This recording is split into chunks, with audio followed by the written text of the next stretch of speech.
boarding school, I became quite kind of fervent about being a Christian. We'd sing hymns in the choir, and we had church service every day at boarding school, and I kind of got into the idea of Jesus and God.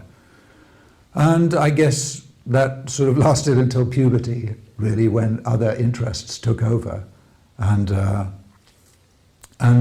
I think I really basically lost interest in religion after that point, and really through to the time I left school. Maybe, I might go to church maybe once a year. You go at Christmas, midnight mass, and, after you've had a drink or two, and then you go to church. But I wouldn't say that I really was religious as a young man. Well, I left school in 1967, didn't want to go to university, I wanted to travel. And I really got into the kind of hippie lifestyle around that time. And after traveling around a bit, I ended up in the southwest of Ireland, living in cottage up in the mountains without running water and electricity. And there were quite a few people who were living like that. And I met my first wife, and we had a couple of children, and we're just living away up there. But there was a whole move among the people there of wanting to form community. So we would have these discussions about, what about if you sell your place, we could put our money together and we could, build and really build a community. So these discussions were, well, how do you build a community? What do you base it on? And at the same time, in that kind of post-psychedelic time, it wasn't all sex, drugs, and rock and roll. There was also a whole spiritual opening that happened for a lot of people at that time. And certainly a kind of understanding of the oneness of existence was something that was part of the sort of general understanding at that time. It was part of our experience. So in a way, I was kind of on an inner quest, but also on an outer quest as well, without in any way feeling that I was looking for religion. I felt that in some way the religions were over. This was a new age. This was the age of Aquarius, religion was over. And then as it happened on a trip, I made a trip back to England from Ireland and bumped into an old friend of mine who basically was interested in Islam, and he introduced me to people who were from the community in Norwich. And they kind of fascinated me because a lot of them had a similar kind of background, they were a similar kind of age, sort of post-hippie. And they had a kind of being that I admired. I admired their character and their behavior and how they were. But they also had answers for the inner quest, as well as answers for how do you structure community. And for me, that was, it was so attractive and really surprising. I was really surprised that this was Islam. But I was also really attracted by the idea of that there was a community, and that also they had a map for the kind of inner journey which I recognized I was on. And so as I met them, I came and visited Norwich and stayed for about a week. And, after 4 or 5 days, I suddenly realized, that I believe all of this is true. So that doesn't leave me with a lot of choice. You then either submit or you cover it up. And that, in the end, that was no choice at all. So I after being here around a week, I said the Shahada, accepted Islam, and then went back to Ireland, where I still had a family and 2 children and a whole lot of friends. So that was, going back there was a whole adventure. Yeah, I had a lot of concerns. I mean, I suppose the primary one I had was with myself. I could really feel my self rebelling against the idea that I was going to pray and fast for the rest of my life. The self, suddenly feels trapped by these things. So there was a whole internal issue going on there. But I was also really concerned about what my wife was going to say, and also the people that I knew in the community.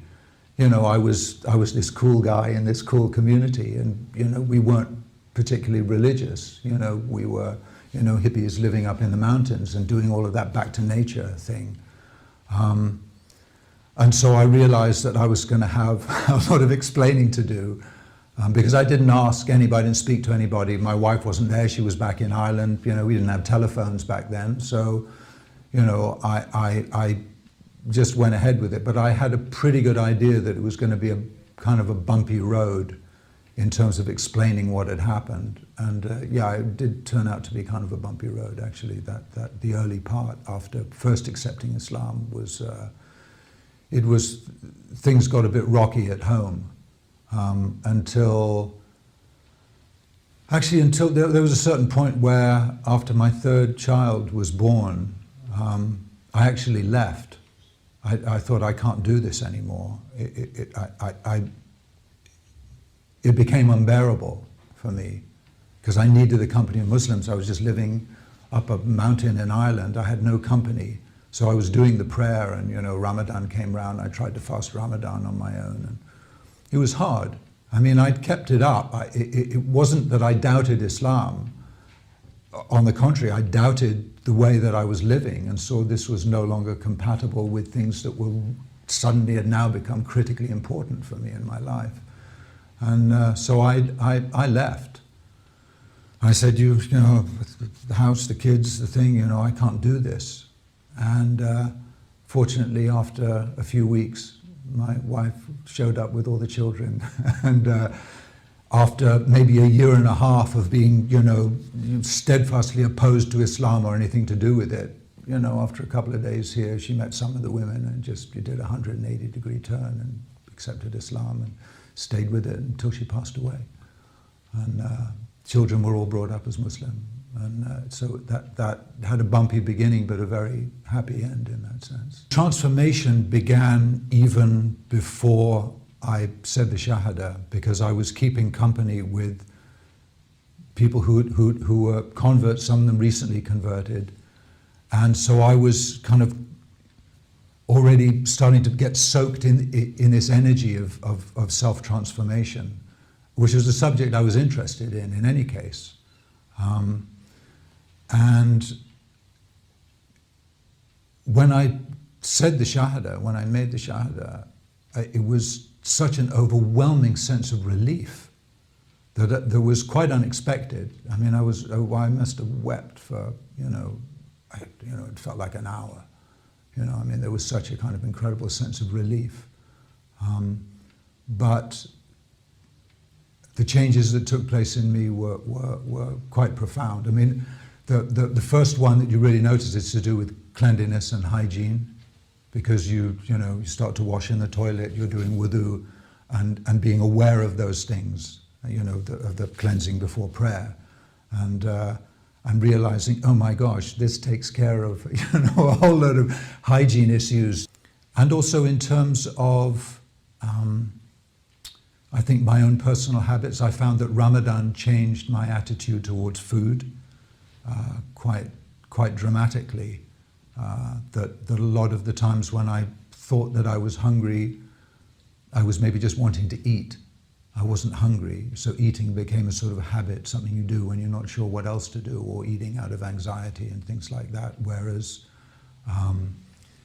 remembering God and keeping company with people who remember God and remind you of God, and praying, these things take care of a lot of that anxiety. If you pray when the time for prayer comes, when you finish that prayer, you have a tremendous sense that you were in the right place at the right time doing the right thing, and that takes away a lot of the kind of just inherent existential anxiety that every human being feels, because we didn't decide to be here. Here we are, and just finding a way to kind of really make peace with yourself and have a sense of your own destiny, and hand over a lot of those big troubles that you might have, finding some way to feel you can hand those over to God, that's the best way to go, and to rely on God.